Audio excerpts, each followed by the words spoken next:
Info plus മലയാളത്തിൻ്റെ പുതിയൊരു information വീഡിയോയിലേക്ക് എല്ലാവർക്കും സ്വാഗതം.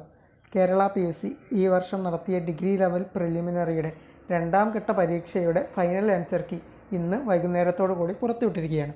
ഈ ഒരു ഫൈനൽ ആൻസർ കീയുമായി ബന്ധപ്പെട്ട പ്രധാന കാര്യങ്ങളാണ് ഈ ഒരു വീഡിയോയിൽ നമ്മൾ ഡിസ്കസ് ചെയ്യുന്നത്. ഈ ഒരു LSGI അതായത് panchayat secretary, sub inspector, marketing organiser, excise inspector തുടങ്ങിയ തസ്തികകളിലേക്കൊക്കെയാണ് ഈ വർഷത്തെ ഡിഗ്രി പ്രിലിംസ് പരീക്ഷ സംഘടിപ്പിച്ചിരുന്നത്. ഈ രണ്ടാം ഘട്ട പരീക്ഷ നടന്നത് 2024 മെയ് 25 ശനിയാഴ്ചയായിരുന്നു. ഈ ഒരു പരീക്ഷയിൽ 8 ചോദ്യങ്ങളാണ് ഫൈനൽ ആൻസർ കീയിൽ ഡിലീറ്റ് ചെയ്യപ്പെട്ടിട്ടുള്ളത്, അതായത് അസാധുവാക്കിയിട്ടുള്ളത്. ഇനി 92 ചോദ്യങ്ങളാണ് നിലവിലുണ്ടാവുക. അത് 100ലേക്ക് കൺവേർട്ട് ചെയ്തിട്ടായിരിക്കും ഷോർട്ട് ലിസ്റ്റ് തയ്യാറാക്കുക. ഈ ഡിലീറ്റ് ചെയ്യപ്പെട്ട ചോദ്യങ്ങളിൽ 2 ചോദ്യങ്ങൾ GK ഭാഗത്തു നിന്നുള്ള ചോദ്യങ്ങളാണ്, 2 ചോദ്യങ്ങൾ മാത്സ് ഭാഗത്തു നിന്നുള്ള ചോദ്യങ്ങളാണ്, 3 ചോദ്യങ്ങൾ ഇംഗ്ലീഷാണ്, അതുപോലെ മലയാളത്തിൽ നിന്ന് ഒരു ചോദ്യം. ഇങ്ങനെ 8 ചോദ്യങ്ങളാണ് ഡിലീറ്റ് ചെയ്യപ്പെട്ടിട്ടുള്ളത്.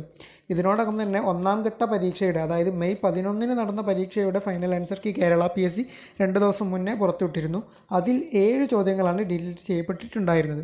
എന്നാൽ ഈ രണ്ടാം ഘട്ട പരീക്ഷയിൽ 8 ചോദ്യങ്ങളാണ് ഡിലീറ്റ് ചെയ്യപ്പെട്ടിട്ടുള്ളത്.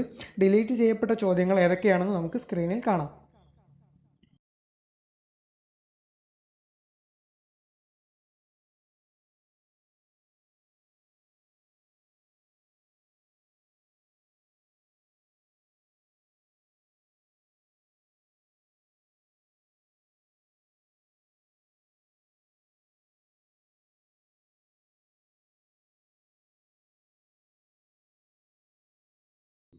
ഇത്രയും ചോദ്യങ്ങളാണ് ഈ ഒരു രണ്ടാം ഘട്ട പരീക്ഷയിൽ ഡിലീറ്റ് ചെയ്യപ്പെട്ടിട്ടുള്ളത്. പലരും മാർക്ക് ഉറപ്പായും ലഭിക്കുമെന്ന് പ്രതീക്ഷിച്ച ചില ചോദ്യങ്ങളും ഡിലീറ്റ് ചെയ്യപ്പെട്ടിട്ടുണ്ട്.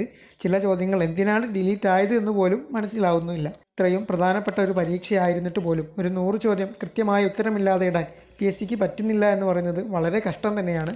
പലരുടെയും മെയിൻസ് എന്ന സ്വപ്നത്തെ ഈ ഒരു ഡിലീഷൻ ചിലപ്പോൾ നഷ്ടമാക്കാൻ സാധ്യതയുണ്ട്. ഓക്കെ, ഇത്രയുമാണ് ഈ ഒരു വീഡിയോയിൽ പറയാനുള്ളത്. ഈ ഒരു ഡിലീഷനുമായി ബന്ധപ്പെട്ട് നിങ്ങളുടെ അഭിപ്രായം എന്താണ്? താഴെ ജസ്റ്റ് ഒന്ന് കമൻറ്റ് ചെയ്യുക. എല്ലാവർക്കും വിജയാശംസകൾ. താങ്ക്